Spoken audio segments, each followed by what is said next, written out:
In an era long past, as monarchies weaken, local feudal lords grew in power. The first knights simply protected their lords' domains. However, with the reforms of the late 11th century, knights became protectors of the peace. They valued courage and honor, fighting heretics and heathens in God's name.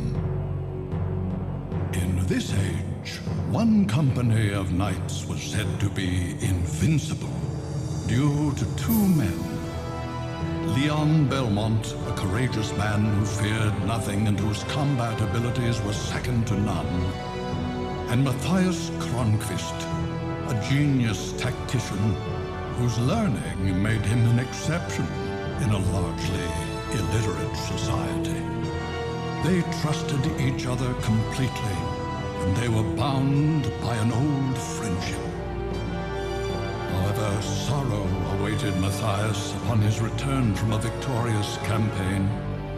It was news of the sudden death of his beloved wife, Elisabetta.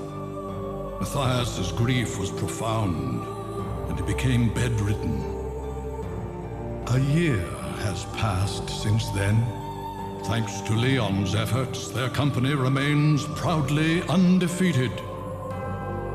However, a mysterious army of monsters suddenly appears in Leon's domain.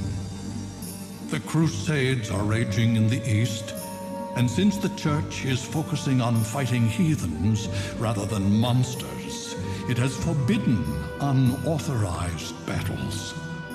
Leon wants permission to sortie, but the Church has no intention of granting it. One night, Matthias struggles from his sickbed and tells Leon that the appearance of the monsters is tied to a vampire who has a castle in the forest called Eternal Night, and that Leon's betrothed, Sarah, has been kidnapped and brought to that castle. Leon realizes that he must renounce his title to rescue his beloved.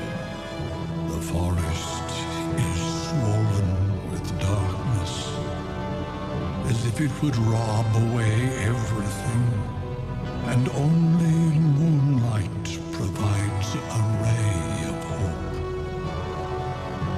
A great legend is about to begin.